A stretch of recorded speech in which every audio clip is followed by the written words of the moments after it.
Apologies. Welcome, folks, to our third workshop, and especially welcome Sandy Stevens. I'm Suzanne Herron of SI Canada, Canada West Online, and I am an uninvited settler on the traditional lands of the Sliammon people and the unceded territory of the Sliammon people.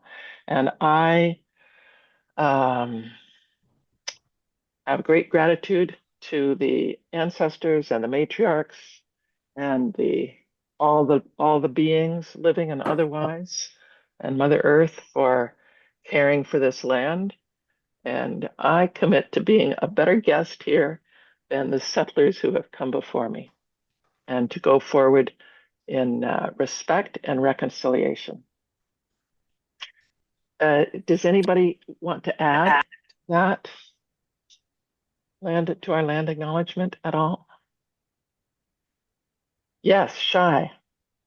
I want to say that I am coming from the peace and treaty land of the Mi'kmaq in Nova Scotia, and that I am grateful to be here. So, Thank you. Thank you. Okay. Well, I won't, when I do my effusive introduction of Sandy Stevens of SI New Zealand, I think she would get impatient and embarrassed.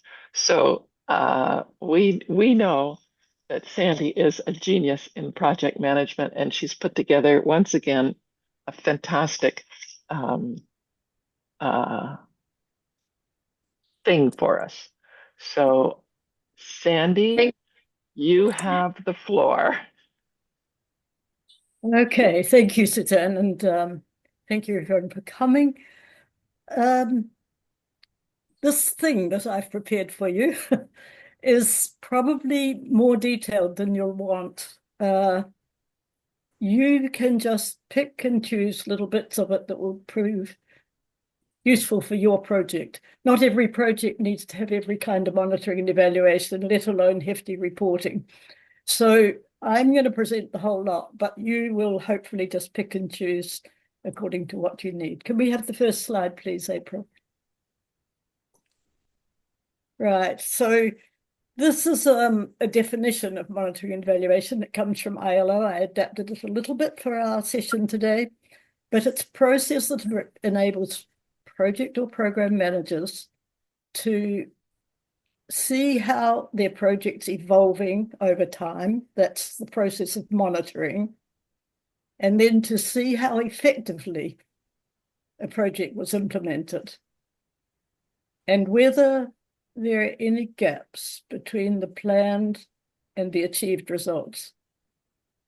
And finally, and I think the most important and the least competently addressed, is to see whether there have been changes in people's well-being. And that's the final impact. Every project that we undertake is designed to help people somehow. And yet we usually only report when we've completed the project, and we stop all reporting from then on. Whereas a year later, 5 years later, there's much more valuable information available, if you only could collect it, to tell you whether the project had a lasting impact. Indeed, whether it's still going. Does it prove that it was sustainable? Have people maintained it? Have people taken ownership so that Soroptimists can pull out and withdraw any further support so that the ownership is with the people it was designed to help? So that's in the Soroptimist reporting. The data is full of what we did and when we completed it, but there's very, very little on what impact that project had on people's lives, on well-being. So when we look at development and change and progress and so on, there are 4 categories that I've mentioned them before. There's economic progress, which is to do with money and food security and so on, the production models that get evaluated. Secondly, there's social change. That might be cultural, it might be attitude change. Some very good examples have been attitudes lately to vaccination. And we sometimes want to change such things. How do we measure that kind of social change? Some people long ago were very anti-family planning programs. In fact, the United States withdrew their funding to the population program because they were promoting such things as contraception. So, attitudes do change. And if one of your objectives was to measure attitude change, there are ways to measure that. And it's particularly important after the project's completed, did attitudes change? And the third area of change is political, which is to do with decision-making and access to resources, things like that. Often in certain cultures, men's access or men's involvement in decision-making takes precedence over women's decision-making, or women are excluded from meetings where decisions are made. So that's the political dimension. We can measure that kind of thing. We can measure people's participation in political change at the parliamentary level and within the home, within the family. And the final one, and the one that's just at the bottom of the slide, is, was there a change in people's well-being? In other words, after everything we've done, did it help people? And that's the bottom line. We can't always tell when the project's completed the extent to which it helped people. But after a year, after 6 months, sometimes after 1 month, you can tell if that's actually brought about a change in well-being.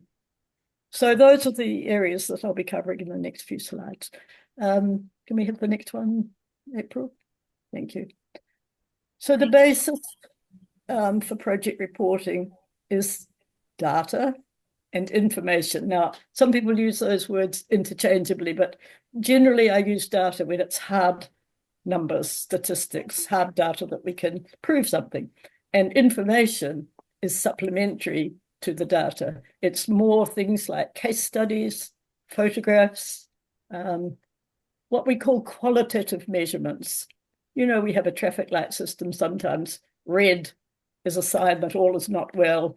Amber is when things are changing a bit and we're moving towards that change we want to achieve. When we have the green light, which is we've achieved what we set out to achieve. That's a simple monitoring tool with three choices.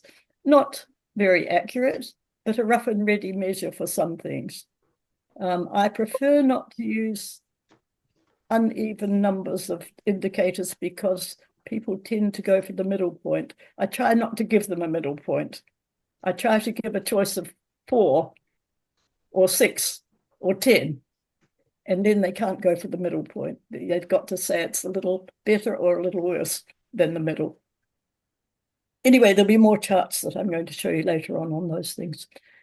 If you can show with data and information just what you're doing and how far you've got with your project, that builds trust.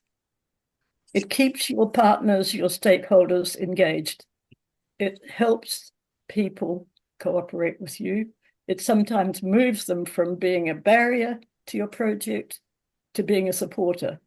So if you can show with clear information and data what your project's doing, how far it's gone, what are the problems, they will trust you much more than if you just tell a story. I got a report once from Africa that said the proof of the water program shows in the children's smiling faces around the water pump. Baloney. There was nothing. Those children were lined up and told to smile at the camera. So not good enough. If they had shown me the water source, a photograph of the water source before they got the pump, and now they have the pump, I might have seen change. But one single photo of children smiling at the camera is not good enough. Of course, data increases transparency. When you're dealing with money, accounting is paramount. You have to have balanced accounts. You have to show where the money went. And so most accountants do that very well. But when it comes to transparency and other things, other resources, who controlled them? Where did they go? How much was wasted? How much actually went where it was meant to go? These things are less obvious in accounts. I mean, we can mostly say that projects spent the money wisely. It was spent on what they intended it to be spent on. Not too many projects show fraud. But if you dig a little deeper, who actually benefited from that project? It's not enough to say that 100 people benefited from this project. Which people were they? Were they already the rich, the famous, the ones who didn't need the help? Or were you targeting a certain segment of that population and you want to see whether they were the ones who benefited? Then you have to collect specific data on that population. So I'll be showing you some slides that show that. I've seen a lot of inadequate reporting because it looks good when you look at the table. It's got numbers or it's got symbols that mean something. It might have gold stars, silver stars, and bronze stars, and everybody's patting themselves on the back. But it actually hides the truth. And we want to be transparent.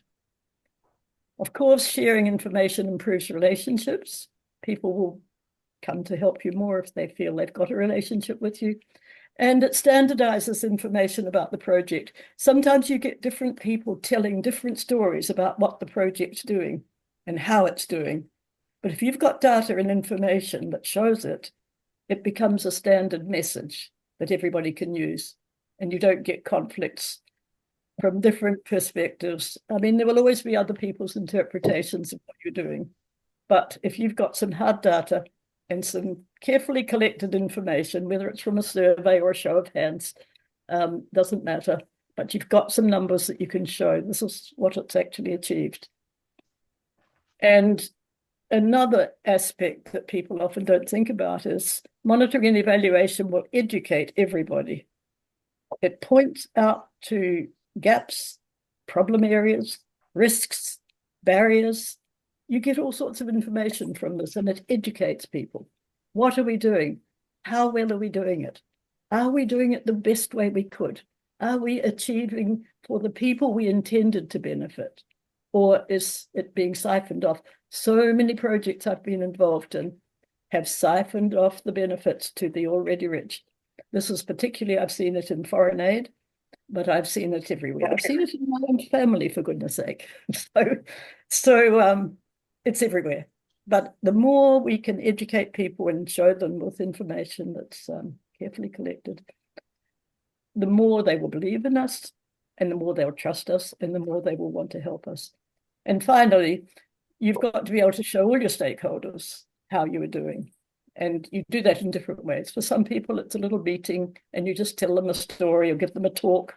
That's good enough for some stakeholders. For others, a display of photographs. For some people, they want statistics. For treasurers, they'll want hard numbers. So accounting software will be used to record money. That's one thing that everybody wants to see hard data on. And it's one thing that's usually done well. So can we have the next slide?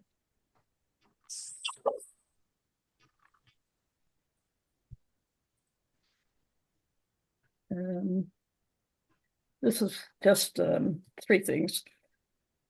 But in a Soroptimist project, you want to have facts, proof, accountability of change, and we've used both quantitative and qualitative. Are you familiar with those words, I wonder? Quantitative is when you collect numbers or volume measurements, acreages, you know, anything that measures accurately, something you want to measure change. And the second big thing is that the managers of a project will be far better decision makers, management decisions I'm talking about, if they have information as they go along. So better decision making comes from reliable data. And finally, transparency, we've talked about that. So next slide, please. The three key activities, I did mention baseline. The first thing you have to do is have a baseline. How was it when you started the project? Depending on what the project was, it might be a literacy project. In that case, you would have a baseline data on how many people are literate, and you have to have criteria for that. What is a literate person? It's not necessarily a person who reads Shakespeare. we have a term, functional literacy, and there's a simple test for functional literacy. I think in grade 6 in New Zealand, something like that, year 6 at school, people are considered functionally literate if they've passed that year. But anyway, you'll have your own criteria for measuring what you want to measure. The smarter your objectives, the easier it will be to pick out what you're going to measure, because your SMART objectives will suggest what it is you're trying to achieve and what you want to measure to see if you've achieved that. So the baseline will reflect your key performance indicators. I'll be talking about those a wee bit more later in this session. Key performance indicators will have criteria and standards against which you will measure. So if you are going to have a family planning program, how many people have children spaced less than ideally? And the medical people have a ideal spacing for children, for the mother's health and the child's health. And I think it's something like 2 years. But if there's no family planning, it may be far less than that, or it may be far more than that because of some infertility problems. So, you know, the data will tell you all sorts of things. But the baseline should reflect the key things that your project is trying to achieve, how it was at the start of the project. And after that, you'll measure the change as you go along. And that might be every month, it might be only once a year, it might be once in 5 years. It depends on the nature of the project. If it's, for example, a conservation project, you're not going to see change next month. You'll be lucky to see change next year. But year by year, a photograph will show you change, and you'll have to have your monitoring going on for some years to see the impact of what you did. We've had one here in the place I live, Nelson, New Zealand, planting native trees along the native tree walks. We've got some very great bush walks in New Zealand, and some of us are in the NGO, a non-governmental organization that plants native trees. Now, we measure things like tree mortality after 1 year, because most trees that aren't going to survive will die in their first year. So that 1 year mark is quite useful. But after that, we don't need to measure for another 5 years. Once every 5 years will be enough. And I might be dead by the time those trees are mature, but somebody hopefully will be measuring and reporting and replanting, etc. So, you know, there's lots and lots of ways that you can decide what you're going to measure and how often you're going to measure it and what tools you're going to use to measure it. Keep it simple. Keep it cost effective. We don't want to see a whole lot of tables full of numbers that mean nothing. We want to see a few numbers that mean a lot, and a few pictures, a few photographs that mean something. So I think when people get into monitoring and evaluation, they often go overboard. They collect data on everything, and especially if they have a nice fancy software program that they've just purchased, they want to show off because it does graphics and it talks to you, it does a dance for you. So, you know, it's very tempting when especially if you're that sort of person with a statistical brain, you can swamp people with data, and it's really a turn off. And when it comes to reporting, your report should be a very concise narrative, drawing on the data and information, but keeping the narrative crisp, short. People don't read long reports unless they're nerds and have a reason for wanting to do that. But most people will look at a report if it's attractive, it's concise, and it's got validating data attached. They're very happy to have that report. So you have this ongoing data and information gathering, and you have to decide how often you'll do that. A lot of clubs, when they're doing community projects, will do quarterly reporting, for example. So they do quarterly data collection. But these are things you have to decide. Monthly, quarterly, yearly, 5-yearly. But it's an ongoing process collecting data and information. It's not a one-off. The baseline's a one-off. You just establish a baseline and you've got it for the rest of the project. But for data and information collection, that'll be ongoing.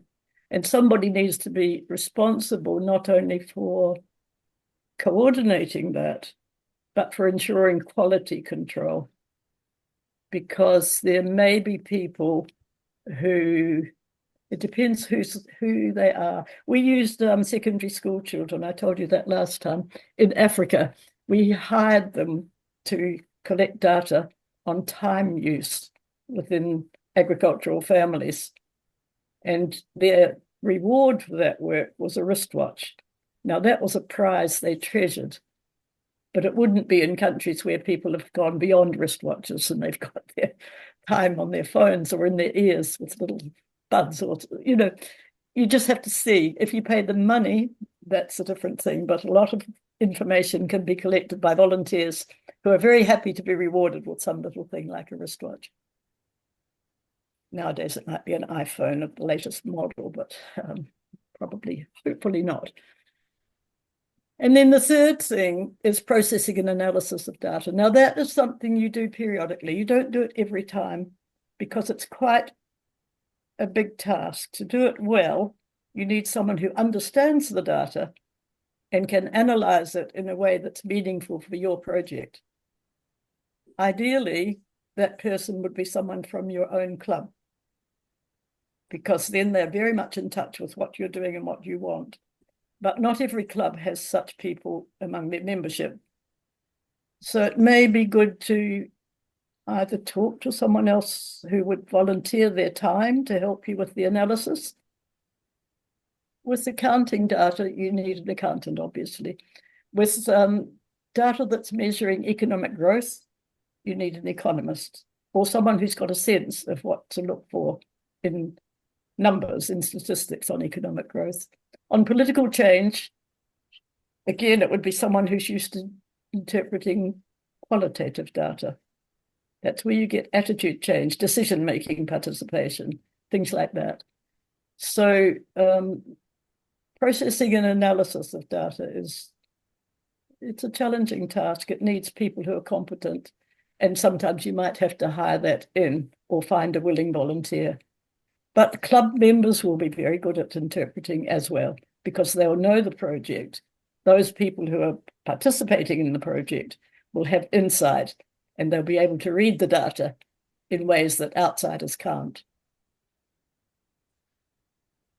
Okay, so your data will validate your narrative. The heart of your report is a narrative, either written or verbal. You know, you can present it verbally from some notes you make, or you can present it in a written form where it'll be in a printed page, either digitally or hard copy. But whichever, it should be concise. So many reports go on and on and on about what we did and how much everybody enjoyed it. And we don't want that in a report. We want facts interpreted in the context of the project to show how we're going, what we've achieved, and what the short and long-term results were. So narrative should be short and sharp, with the data to validate that narrative attached to the report. Sometimes you might want to put a little table into the narrative, and that's okay. It's like a little illustration, but don't put lots of data mixed up with the narrative. The narrative is a story. Think of it as a story. Our lives are run by stories. I mean, there's so much that we get from stories. If you could make the narrative interesting and factual, validated by data that's attached, I think people will read it, or they will listen to you telling your story. Okay, so next slide. Let's see, we've got half an hour gone.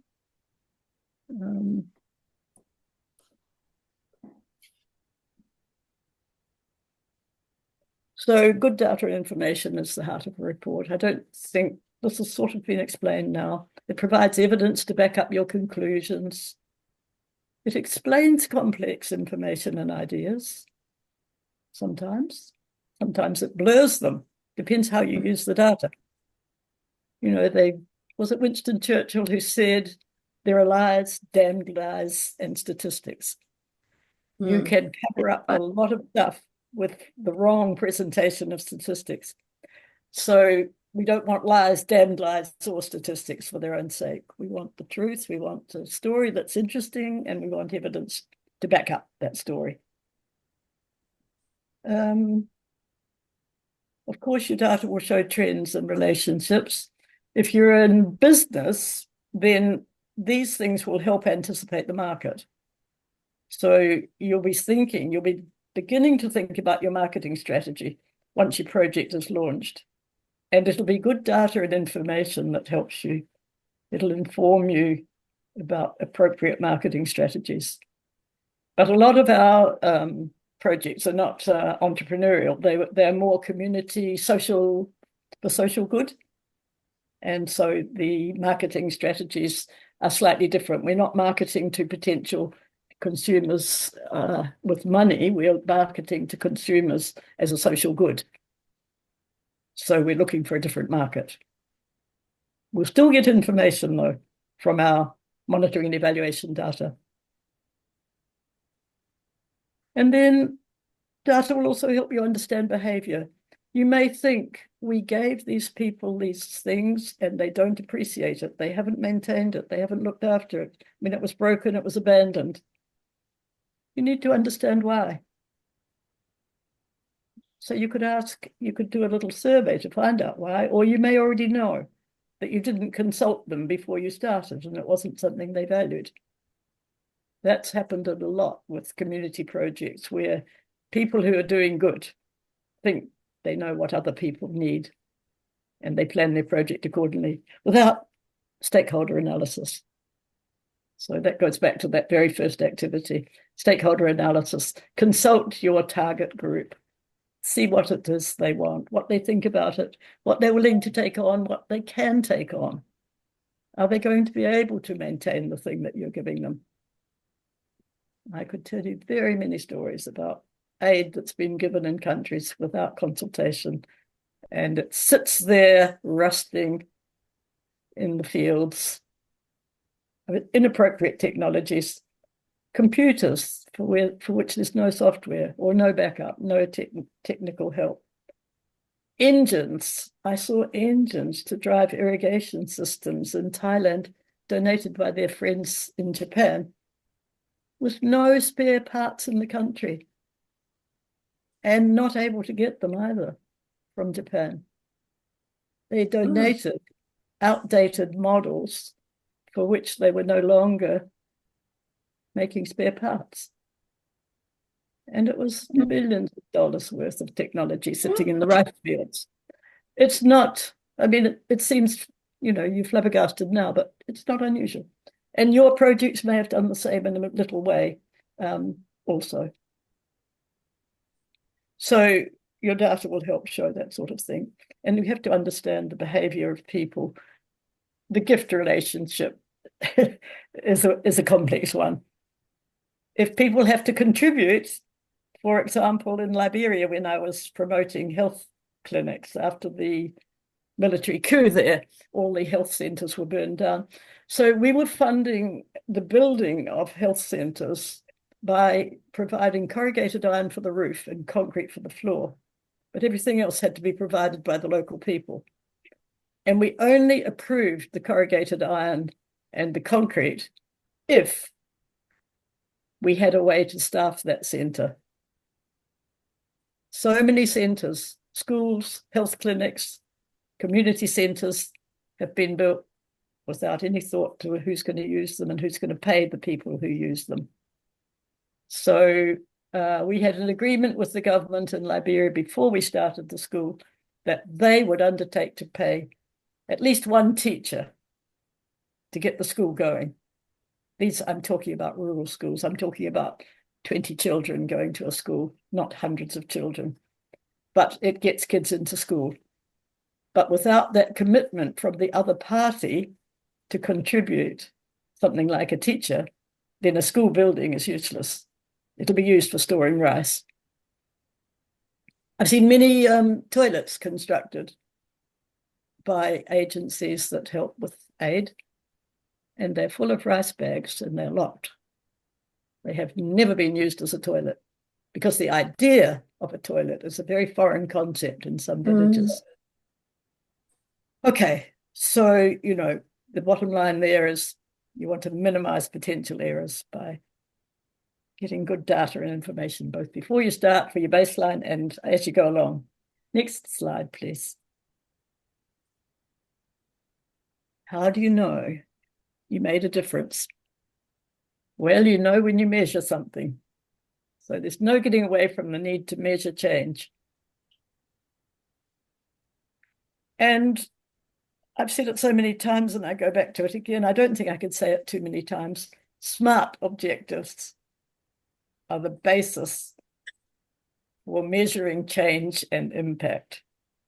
If you've got a SMART objective, the way you're going to measure change will jump out at you. It'll be suggested by that objective. So that's the thing to keep practicing, how to write a SMART objective. The M in SMART, I think, is the key one here, the measurable. If the objective's not measurable, like to change people's attitudes to family planning would not be a SMART objective. Because it's not, what are you going to measure? A change? And what change in their attitudes? So it's useless. But smarten it up and you'll have something you can measure. Then the inputs, I have to say something about that because I did mention in the project design talk that you need to put something in the budget if you're going to have paid people for monitoring and evaluation. You need a small budget for data collection or for processing data. You may not need that if you've got willing volunteers and you've got computers at your disposal and you've got the tools that you need to do measurements. But it's good to put it in anyway. You can always use that money for something else in the project if you don't need it. But put something in the budget for monitoring and evaluation, at least enough money to cover the printing of a report. Because you will need to give out a few reports to people who are your stakeholders.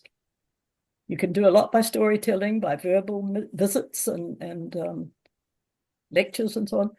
But a little budget in lead project design is quite a wise thing. However, once you get the project underway and you're thinking more carefully about the monitoring and evaluation, you need to start thinking about inputs. Which resources do you need at your disposal for data collection, for data processing? Even if it's a camera, the project has a camera for taking photographs. It's money well spent because people using their own cameras tend to lose the photographs or somehow can't find them when you want them. I have seen projects that include a computer for collecting data, and it's assigned to that task of the accountant can use it for accounting and the monitoring people can use it for collecting data and putting it into that computer. You can get good basic computers these days for very little money, and having one assigned to your M&E program, depending on the size of your project. You don't want to spend money if it's a tiny little project lasting 3 weeks. But if it's a significant project, then that sort of thing can be very useful for those responsible for the data collection and processing. So the inputs will be, it may be devices, it'll be some labor. There'll be people who go and collect the data. So that's a time input. If it's minuscule, you probably don't need to record it in terms of numbers of hours. But if it's significant, like you're going to collect data on people's attitudes every quarter, then I would say there's probably 3 hours or something involved every quarter. So 12 hours a year of someone's time. And that may be free, maybe volunteers, or you may have to pay for it. You probably don't have to pay for data collection, but you might have to pay for data processing. And you might have to pay for data analysis. And then the outputs, what you get as a result of that. You have your evaluation that's using your monitoring data to assess your results. And they're both short-term results, so what's the immediate result of what you're doing, and the long-term results, which you can measure after a time you think is appropriate. It might be a year later, it might be 5 years later, or in the case of tree planting, It might be 20 years later. But whatever, you decide what you need for that evaluation program. And there are two stages when you might do it. One will be periodic. You'll take the data you've got from the monitoring and do an analysis to see where you are. The manager of the project might want that for some reason, like I've got to report to the board on something. Can you give me the data on such and such? And I will analyze it ready for that meeting. So that's periodic. Every time there's a board meeting or an AGM, you might want specific data to present to the participants at that meeting. Or you may have a stakeholder meeting with the community that you're working with. And you're going to call that once a year to report on progress. Then you'll do a periodic or annual evaluation to analyze the data you have for that purpose. But there's also what we call end of project evaluation. That's looking at the entire project when you've completed all the activities and it's going to be wound up and handed over to the new owners, or Soroptimists are going to back out anyway. Their support is going to end at a certain point. And that support may be financial support, or it may be expertise that you've been giving them.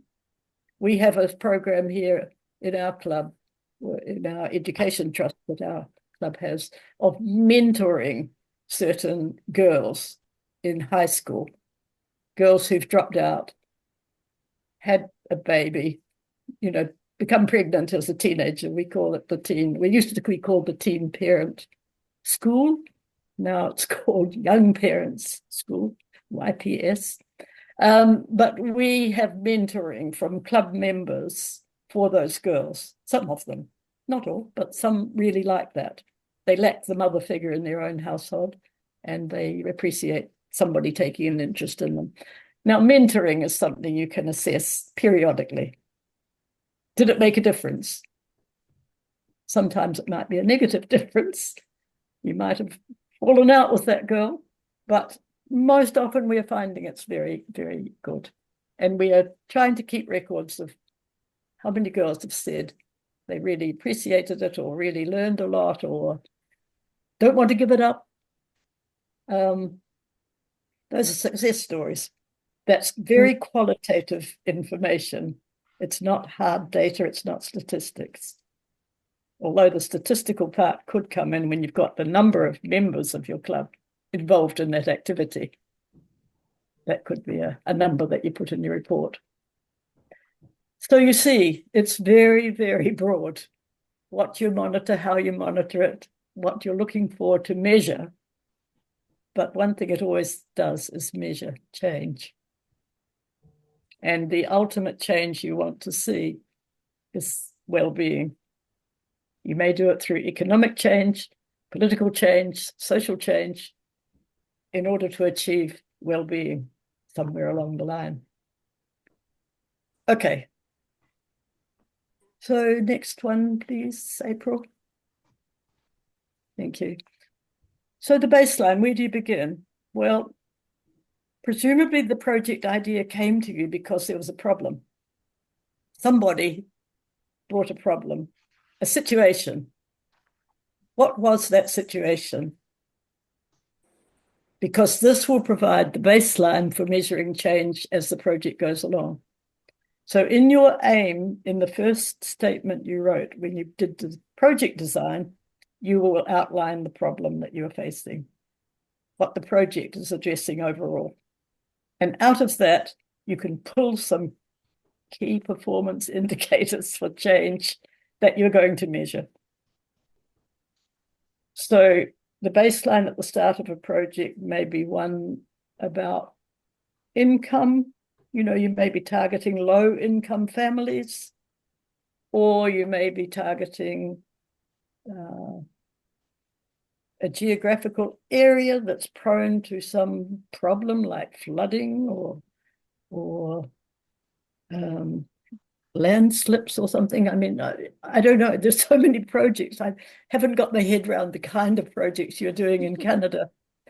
but I can only quote from my experience, and that is projects where we've identified a problem such as clean water, people getting infections through drinking contaminated water. And we look at potential solutions. Water pumps are not always the solution. If people haven't got spare parts for the water pump, or they don't know how to use it, or big problem I had in some countries was belief in water devils. Water devils give you disease. And I think that's by seeing reflections in the water, and they see a devil. There were devils in water, and there were devils in trees, and there were sometimes devils in the people I was working with. But whatever it is, you have to define it. The existing situation at the start of the project, and that may be a photograph, maybe enough, or it may be some numbers on how many people are affected by something that you've defined as a problem. And then as your project goes along, you're going to measure change. Economic change, social change, political change. And later on in the project, people's well-being. You won't see that immediately. In a water project, it would be at least a year before we would see the benefits for people in terms of decrease in sickness, because it takes 6 months to get a water pump installed and another 6 months for people to get used to using it and not going back to the creek or the well or the pond where they draw their water, because that's where they get the gossip. There's a good reason, social reason why they go to places with dirty water. Is someone asking a question? No? Okay. So, okay, you've got your baseline from the situation at the start. You do need to talk about criteria and standards. If you're going to measure change in people's habits or attitudes, just what are you looking for in terms of change? Because my father, for example, thought university education for girls was a waste of money. You only get married and what's the point? Whereas my two brothers, it was just assumed. There was never any doubt about it. They would go to university, and they did. But I, as the first girl out of 4, was told, you'll only get married. So that was the attitude in the 1960s. And it's completely changed now. But the process of change came very slowly, steadily, with a big boost in the 70s from the feminist movement. But what is it we would measure? What would be easy to measure? And how would you measure it? Against what criteria? What standards? So this is something you sit among yourselves and decide, what are your criteria? What are you looking for in terms of change? For economic change, it's much easier. You want to increase production, you can measure that. The output per month will tell you the rapid or not amount of change that you've achieved by month or by quarter or by year.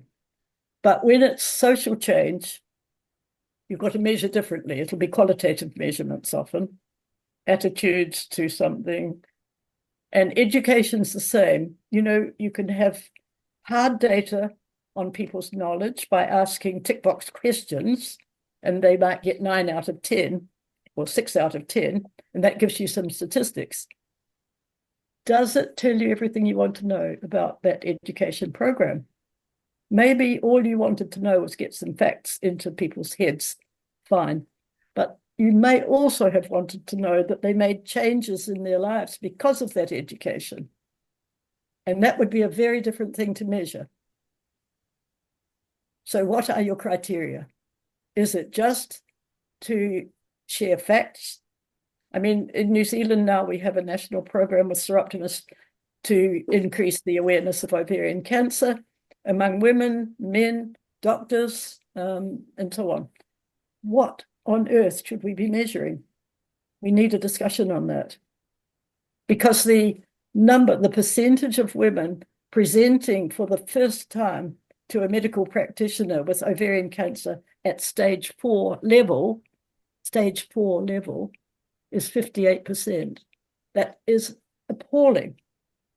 So that would be something we would measure year by year to see if that's going down, that a higher percentage of women are presenting the first time at stage 2 or stage 1. That would be even better. I mean, ovarian cancer is very difficult to diagnose. I understand that. But there's got to be change. And that's something we could measure, numbers. Domestic violence is the same. What on earth are you measuring?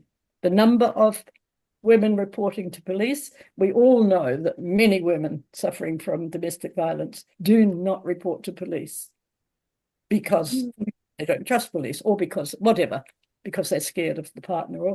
So we are measuring in New Zealand, and we're representing it with empty shoes on a board each year, the number of women killed by their partners. And unfortunately, it was increasing through the COVID years and is now on the decline again. But that's a hard measurement. You could have numbers, but it doesn't tell you enough. It doesn't tell you why and how and what kind of violence. I mean, killing is the end of it, but there may be years of abuse before that. Should we be measuring something? Yeah. Okay. So I don't think I need to convince you of that anymore. Measuring tools, cost-effective ways of measuring change. If you get to that stage where you're really interested in measuring the unmeasurable, contact me on the email at the end of this. Take my email address and ask me to send you some charts that will show you that. I can't do it all in this 1.5-hour session, but I do have charts, and I'll show you a few now, but there won't be many. There's not time to show you many. But simple ways of measuring that sort of change. Of course, when it gets personal, like domestic violence, it's very hard to go into people's homes and get that information. People won't tell you anyway if they're terrified of their partner. But there are things we can do. I don't know the nature of your project, so you have to think about what it is you are trying to change and how you can measure it. And if you get stuck, contact me and ask me for some ideas. I may be able to help. I may not, but I'll try. Remember cost. You don't want to spend all your project money on monitoring and evaluation. You've got to actually do something as well. So look at cost-effective ways and go back to your key performance indicators and tweak them if you need to. Next slide, please. So KPIs, I've got a few examples here, and I think, Suzanne, you will probably send this presentation to participants so you can read them at your leisure. But, you'll see among those, there are some that are easy to measure and some that are more difficult. Okay, next slide. Back to SMART objectives again. If you've got SMART objectives, your KPIs will come out at you and make it easy. Do you know the STEM? You use the STEM term in Canada? Okay. So the other thing in this is stick to the information that's really needed. Don't gather information that's just interesting to you. It's got to be useful for the project. We do get carried away, some of us, on collecting data. Oh, that's interesting. I better pursue that a bit more. And away we go. And we don't need it for the project. If you want to do that on your own, do it separately. But keep your data for the project as well. Keep it to what you really need. Next slide, please. Okay, so monitoring. Quantitative and qualitative to measure change in progress. This gives you your information to check how it's going, helps identify problems, and it's a very valuable management tool. And that ensures efficiency and effectiveness. That's just a summary of what monitoring is all about. Next slide, please. I'm just noticing the time. Now, these are two charts that I've used a lot myself with groups because it speaks to them in a way numbers don't, tables.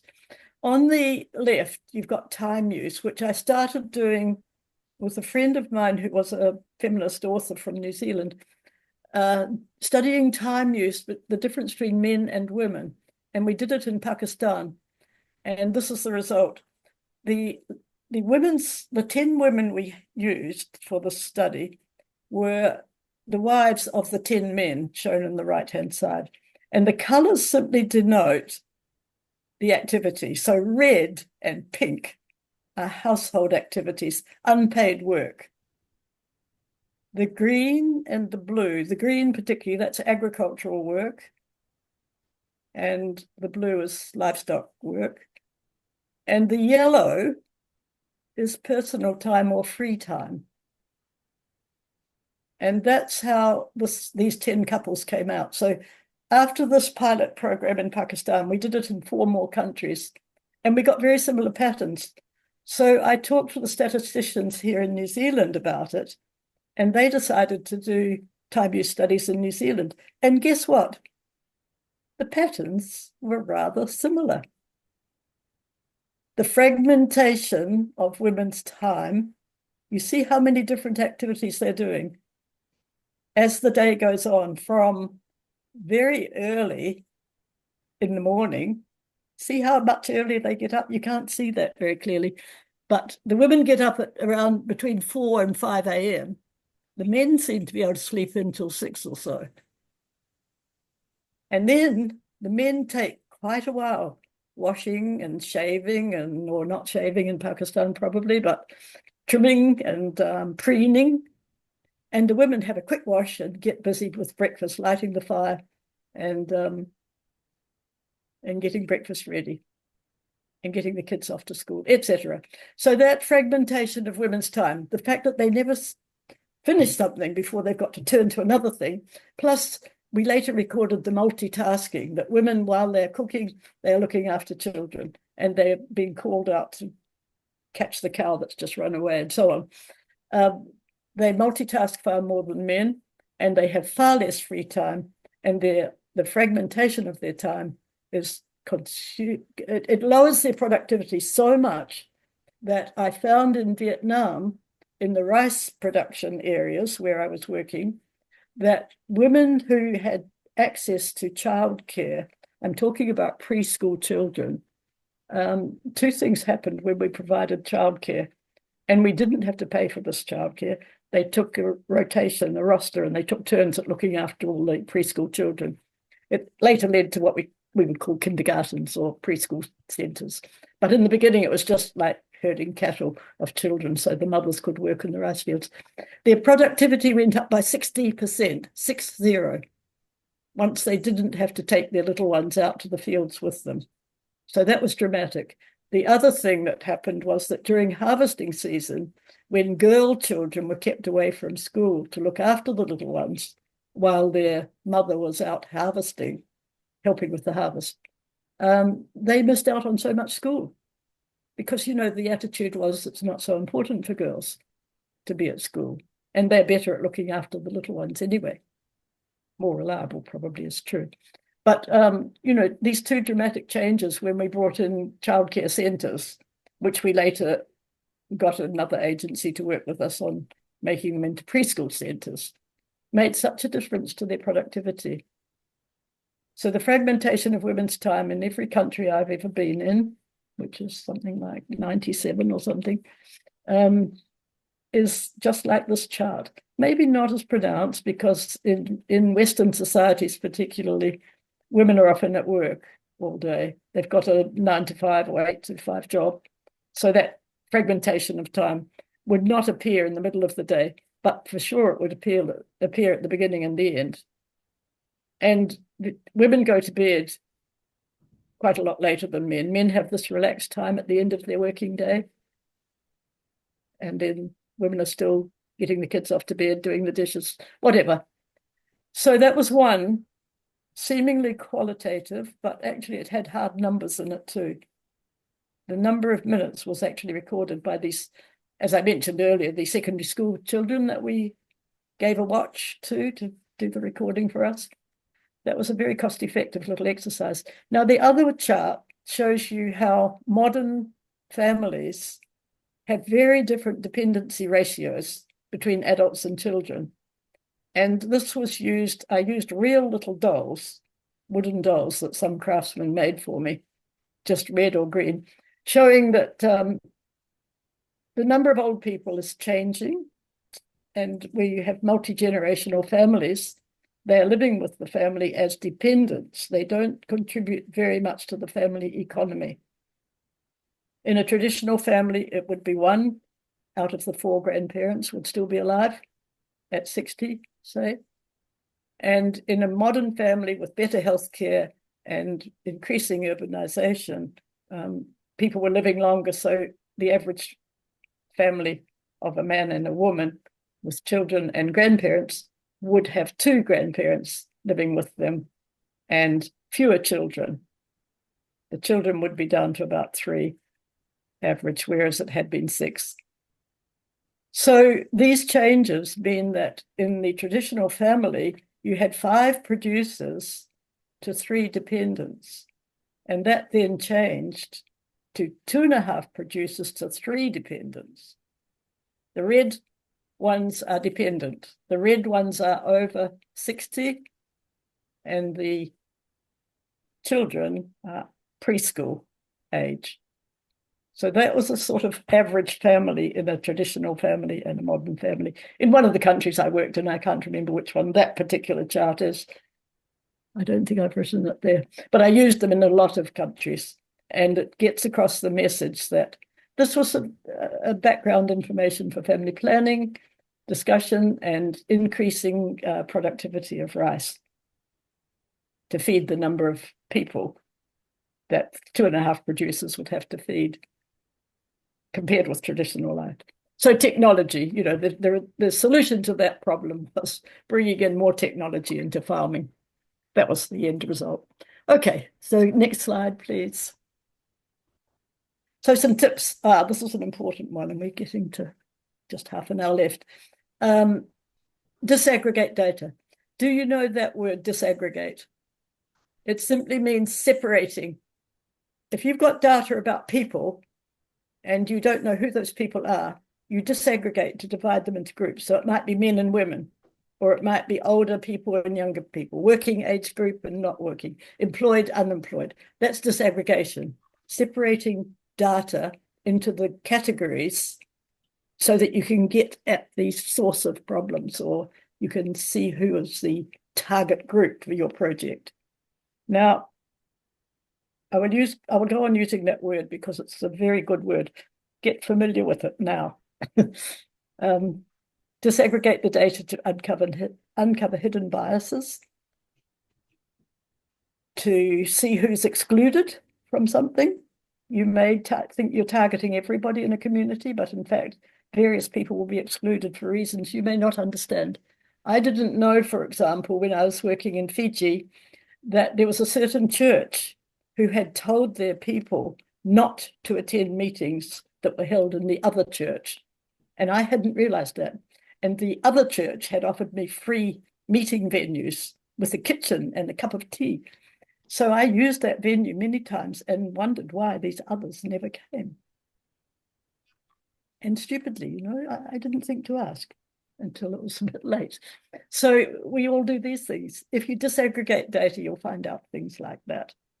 In fact, I found that holding meetings in churches was not a good idea anyway, because there are a lot of people who have opinions about religion which are problematic in getting people to cooperate.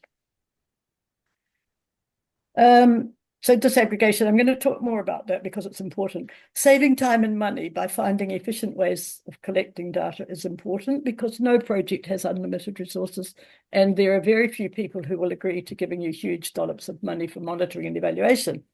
They don't see the point. They will later when you've done it, but in the beginning, they may not support you with a budget for monitoring and evaluation. But anyway, it's not good to waste money. If you can have simple ways of collecting data, and it's adequate for your purposes, then use it. There are lots of times when a show of hands at a meeting is good enough and someone just writes down the number. But then there are meetings where people won't put up their hands because they don't want their husband to know. You would never do a show of hands in a family planning meeting, for example. That's a mixture of men and women in Pakistan. You just wouldn't do that because they would not. I mean, women shouldn't speak in public in some countries, so they won't. And that's why I used to hold meetings separately, a men's meeting, a women's meeting, record the data on 2 separate sheets, and then bring them back together and show them. They'll nearly fall off their chairs. They don't realize that the other group thought so differently about something. I've got a good chart to show you about that later. So yes, finding cost-effective ways. Focus groups can be very good, but if you have everybody put together and they won't show their opinions in front of the others, then you won't get the data you need.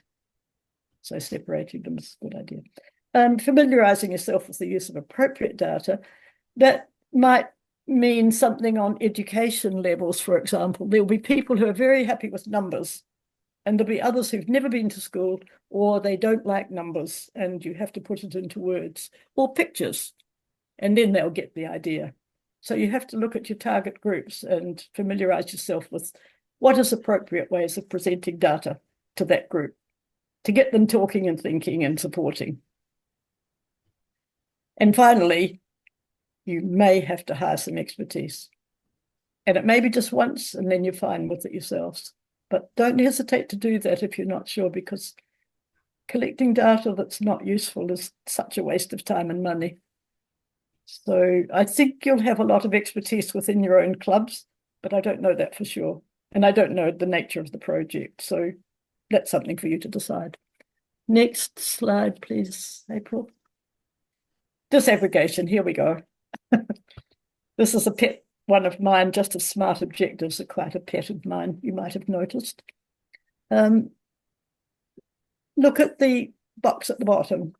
Disaggregating by, now, I got this list from one of my reports long ago, and I used the word gender because that's what was used. Actually, the word should be sex. You disaggregate by sex, male, female, because gender is a social construct. It's about you behave as a woman or as a man. It's something you learn. It's learned behavior, whereas sex is biological. So the word should be sex there. Disaggregating by sex often is very revealing. You find quite different data for each sex. And geography, location, you might be surprised that some people who live in one part of town have completely different values from people in another part. Look at who you're wanting to get the information from. We've got cities here where I wouldn't do a survey about poverty because they wouldn't know what poverty is. But I've got other people who live in poverty, and sometimes they don't know what poverty is either because they haven't seen an alternative. So disaggregation of that sort of thing, income groups. Ethnicity is often very revealing. You may find that certain ethnic groups do not go along with certain ideas you may have for your project, and you need to know that. Equity, also important.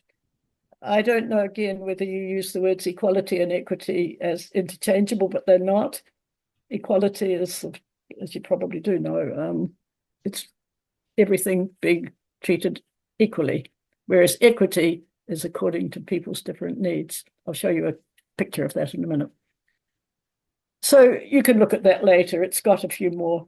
I mean, you could add your own disaggregations depending on what it is you want to find out. But have a look at the next slides, April. See this one. This is child vaccination rates in a place in India. And the numbers were going up. You see the increase from 76% to 93.9%. Children were vaccinated in 10 years between 2000 and 2010. That did not tell you anything about any differences between boys and girls. So we disaggregated. Next slide. There. Does something jump out at you? Well, in 2000, you see a huge difference. Boys were vaccinated, almost all of them, and girls, a bit more than half of them. So there's a problem there. And then in 2010, it had improved.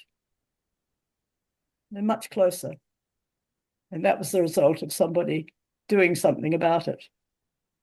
In Bangladesh, you may recall President Ershad, so we're going back a while now, President Ershad made primary schooling free for girls, and boys still had to pay a school fee.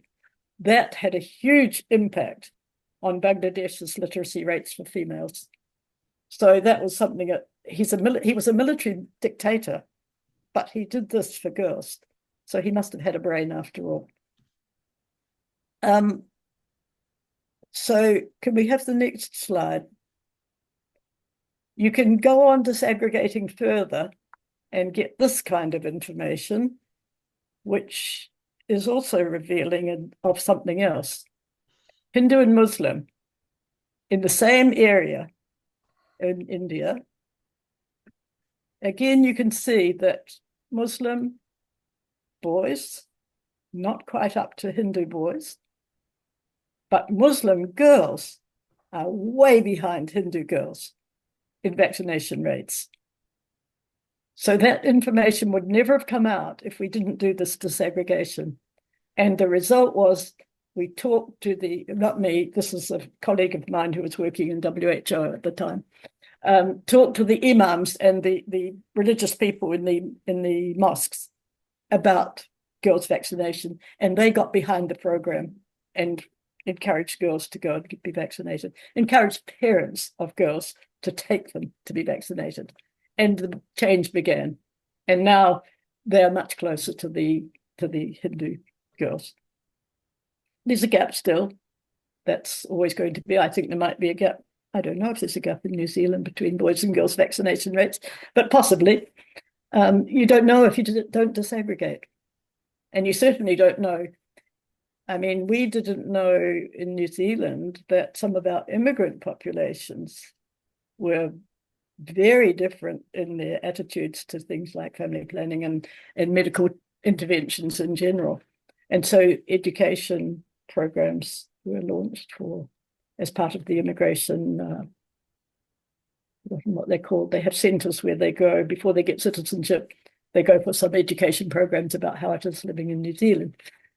But this is the kind of disaggregation that reveals things you wouldn't perhaps have thought of. So what you disaggregate will be up to you, what you want to find out, but it's very revealing. Next slide, please, April. Yes, I just put that red arrow in to show you that was the 28.4% of Muslim girls compared with 98.2% of Hindu boys, 99.8% of Hindu boys. A huge, huge difference. So time to do something about it. Next slide, please. Now, you can still disaggregate with qualitative data. Some of you will be familiar with SWOT analysis. SWOT analysis is strengths, weaknesses, opportunities, and threats in a project. When you're talking about a project with stakeholders and you want to get their feedback about the idea, you can do a SWOT analysis. And you have a big thing either on a board or whiteboard or something, and you ask them, what would be the strengths of this project? What would help you? What would be the weaknesses? What would be the opportunities that might come out of it? And what would be the threats? Now, if you have a meeting of males and females in one room, I don't know in Canada, but in many countries, maybe less now, but the difference between what men would see as opportunities, strengths, weaknesses, and threats between men and women would be quite pronounced. Look at the next slide and you'll see the same thing done with men and women separated. When they're in different rooms and they don't hear what the others are saying, the women saw increased family income, overwhelmingly important. The men far less because they had other things they did and they didn't see this project as helping them at all. And in fact, they were right because the poultry project that this was about was going to be poultry for women, chickens, hens, chickens, for them to make a bit of money. They would have chickens and sell them in the market. So the men weren't very enthusiastic. Now, was that going to be a problem? Yes, it was. because they would not allow the women to have money to buy the chicks to raise for the chicken project. So it was a problem, and it was identified by disaggregating, putting them into two groups and getting the feedback from women and from men. So that's just one example of how conducting a meeting with qualitative information can uncover barriers that we might not have anticipated. The women would have expressed their enthusiasm. The men would say, oh, but you know, it's going to be costly and they won't make money. And as it turned out, this was a hugely successful project. But this was an interesting little exercise to see how women were supportive of something that, by and large, the men didn't see the benefits. They didn't see benefits for themselves. You'll see, I may have mentioned this also, there was an apricot project, the fruit apricot in Pakistan, and it was very successful. And the stakeholder meeting presented the data with the figures for what income you could make, and the women in their separate meeting were very against it. And I was surprised, and I wanted to know why. Why? Because all the drying of the apricots post-harvest was their work, and it added hugely to their workday, and they got zero benefit because the marketing was done by men, and the money was usually spent. I recorded what the main items that they spent money on: motorbike, karaoke machine, something else that motorbikes, karaoke. Anyway, it was technologies, and the women weren't getting anything extra for the house. No labor-saving devices, even though their workday increased by 3 hours a day during the harvesting season. They got no compensation at all. So they were against the project. So what did we do? We brought in technologies to help the women's side of the work. Drying machines, sun drying, not machines, but sun dryers. So they didn't have to put them out and bring them in every day in the sun to dry them off. They could put them in this little box, put a lid over at night, and then open it up next day to the sun. Things like that, simple technologies that lightened the burden of their work. So this is the kind of qualitative data that can uncover hidden problems. Okay, next slide, please, April. Here's a good illustration of equality versus equity. In the first slide, you see this equality. Everybody gets a box to stand on. But if you're the little one, it doesn't help. So in the next one, you're trying to give more help to the little one. So he gets 2 boxes. They can all see. But the long-term solution was to remove the barriers for all of them, and they could all see without any boxes. So that's just a sort of light-hearted look at the difference between equity and equality. Okay, next slide, please. Now, this I want to say something about, and we're fast running out of time. That looks very smart. I did mention earlier that not all graphics are useful, but this one shows you why they're not. The number of illiterate children in those towns, small towns, doesn't tell you anything. That's just a number.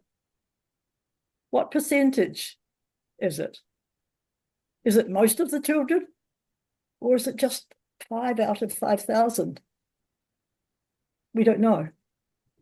So that is a misuse of graphics to convey useless information. And on the right-hand side, you've got the gold star, silver star, black and white star. That also doesn't tell you much. Awareness raising, the unit was completed, a gold star. That's a typical wrong assessment of an educational program. It's all about what the teacher did, not what the students learned. And we don't want to know what the teacher did. We want to know what the students learned. So those of you who are doing educational projects, I can send you information about ways of measuring from the learner's point of view, not from the teacher's point of view. Because if you're having an awareness raising session or an educational program or a training program, it's not about what you taught. The data has to be about what the learner learned. What is the learner able to do now that he or she couldn't do before you started? That's the critical information. Okay. I mean, that does tell you something was completed, but so what? That's not the important thing. What you did is not important if there was no impact. So next one, April, please. So those are just alerts to make you realize they're not useful. Okay, quarterly work plan. Once you've done your project design, which has a monitoring and evaluation plan in it, without any detail, you may want to, you may not want to, but you may want to do a more detailed plan for monitoring and evaluation. I like to assign responsibility to somebody for different parts when you've got a major task like ongoing data collection. Who in your club would be the person overseeing that? So this is something that can be done anytime during your project, but not at the design stage. You don't need to go into so much detail. You won't even know what your key performance indicators are then. So this is something you can do if you want to later on. And there are lots of ways to do it. This is a school sanitation project, quarterly project report, and it shows the kind of information that they're going to collect. And somebody's written it in. So they've got their key performance indicators in the left-hand column, and they've got the dates in the middle column, and then somebody's filled in the results. Subjective to some extent, but it's a bit better than no report at all. You haven't got your criteria indicated here, but presumably people agreed on the criteria before they started gathering the data. And another one, April, we go to the next one. This is more like a work plan, and I think that some people put those in their project design as part of their overall work plan, but you don't have to. You can do it anytime. It's assigning responsibility to somebody. And you can put as many tasks under that what will be measured as you want, or none. I mean, none of these things you have to do. It's up to you. If it's a useful tool, use it. And certainly assigning responsibility to a specific person, I find very useful. They're far more likely to do it if they've been named and it's on a chart. But up to you. Okay, and the next one, April. We come to evaluation. As I said earlier, it's quite an important brain task. You've got to have the right kind of analytical brain to draw out from the data the actual conclusions. And the people best equipped to do that will be people who know the project well and also know how to deal with data. They might be have a statistics background. Most people who have, I think most people who have university degrees have done some statistics. I'm not sure if that's true for everybody, but I certainly had to when I was doing master's level degree. Stats was a compulsory subject we had to pass in Britain. But yeah, you see what you need to do. A competent person need not be an academic. It's just someone who has a good head for drawing out what's relevant for reporting on. There are mistakes in processing. If you have people who are not competent processing the data and they are not familiar with statistical formulae, they may draw wrong. They may mess it up completely, in fact. I've seen that happen, but I'm sure it won't happen for you. And as I said, the analysis, when it comes to analyzing the data, bear in mind who you're analyzing it for. Suzanne told me that I tend to use too many sociological terms in these talks, and that's, I'm not excusing myself, but I am a sociologist, so they do come more naturally to me. But it's important that we pitch our reporting or our evaluation, the language we use, to the user. And keeping it simple is always better if you can. But don't keep it so simple that it loses its meaning. You know, you can oversimplify sometimes, like those charts that showed the illiteracy rates. They're so simple, they don't tell you anything. So there's a balance. And then that box at the bottom just reiterates what I've been saying right through this talk, that a narrative summary draws on the data you have, and it should be concise, it should be a summary, it should not be the full story. We don't want a whole lot of context. We don't want a whole lot of side stories. We just want the main story of the project and the data to validate that story attached to it. And if you have to print, don't forget to add the printing cost in your budget, because that can be quite a lot of money. It depends how you print. Some people just send digital copies, which can be free of charge. And it depends on your stakeholders and what they expect from you. But a lot of people like to print, and it's not so expensive if you know how to do it. You can do it by photocopying even.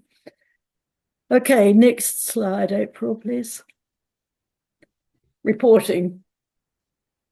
What are the user needs? A lot of users they'll really value a short report. It's very daunting being given a heavy volume to read tonight before the board meeting tomorrow. If you have to make it lengthy, at least keep the narrative summary short. And pop in a photograph or two. That always lightens the heaviness of some reports. Even a cartoon or a drawing or a little table, maybe. Something to just lift the density of the text up into a higher, slightly lighter level. Because they're mostly fairly dry stuff. You know, reports are not, it's not creative writing, let's say. I've joined a creative writing group here in Nelson, and I really love it because it's so different from my endless technical reports that I spent my life writing in my job. So presentation, the audience level of education, etc. Yes, and language. Don't use sociological terms when you could use something that means more to people. And keep it concise.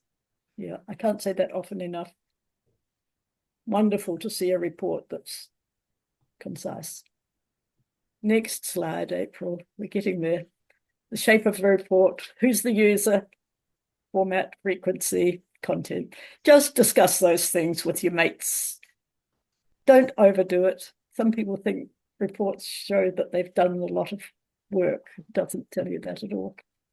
It tells you that you've got nothing else to do but write reports, maybe. So, yeah, you decide about all those things. Annual reports are very popular. They usually get prepared for an AGM if you have a board or you have a membership that compiles its reports annually. Then your report feeds into that. Depends what you want to do, what your stakeholders want, and particularly what your funding people want. They may want monthly reporting for accounts. That's not a full report, that's just accounting. But if you do a full report of project progress and impact, then that will be something less frequently required. And next slide. Sometimes all you need is this. Just a one-page summary of progress. And if you put a bit of thought into it, you don't need even a narrative to go with it. There'll be enough words in there to tell people all they need to know. So there's nothing wrong with a one-page report if it does the job. And you can do it yourself. Cheap, easy, quick, and adequate. Next slide. More often people like something heftier. So you have to provide.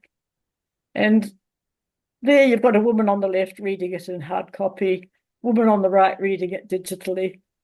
Digital is cheap. You know, printing can be quite hefty, but a printed one serves a different purpose. It sits there on the bookshelf and it gets referred to, or it gathers dust and is never looked at again. You have to know your audience and know what's most appropriate for them. Next slide. The narrative. Some people have a way with words and they write wonderful narratives and others don't.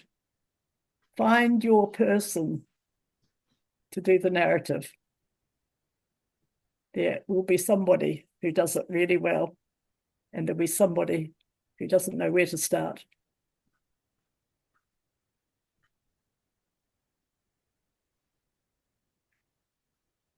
And then share it with people so you can read that later. Next slide.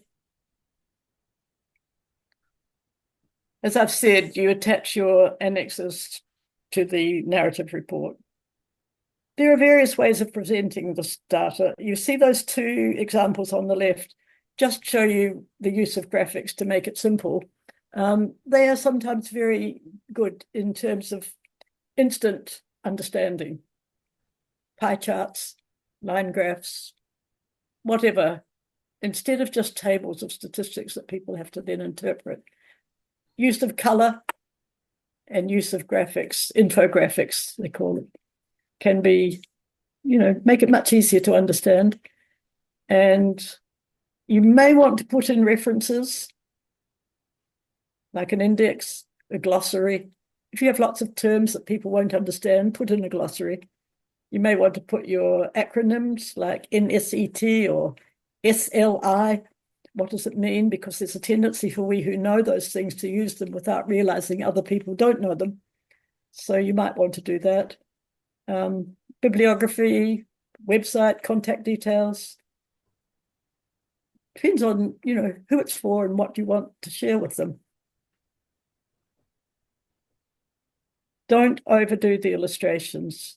It's not a children's storybook. And there are some infographics that some people like to show off with. I took it out. I had it in here, but I removed it because it was overwhelming. It had everything under the sun in it, and nobody could make head or tail of it. So don't overdo the graphics. And attach anything you think people don't have to see immediately. They can look at it if they want to. Next slide. That's just an example, yes, of simple bar graphs, line graphs, pie charts. 3 tools I use a lot, those 3, because they're very easy to interpret. And you have software programs that will do that for you, of course. You don't have to do it yourself. Just give the data. And AI is going to do everything for us anyway in the future. So next slide, please. There's a couple of photographs of before and after. The one on the left was school toilets. It's just meant to be a light-hearted look at how they've brightened up the toilets, made them clean, and put a mural on the wall, and the students are very happy with their toilets. I think it's a bit overdone. I wouldn't be very impressed with that, but some people like that sort of thing. Conservation project for 3 years. 3 years between the 2 photographs, and it's already showing change. So that's another example of before and after. There are many, many, many, many things you can show with photographs. Okay, next one. That's it. Any questions? 2 ways to ask. You can put them in the chat box or you can email me. And I'll try to give you some feedback, I think.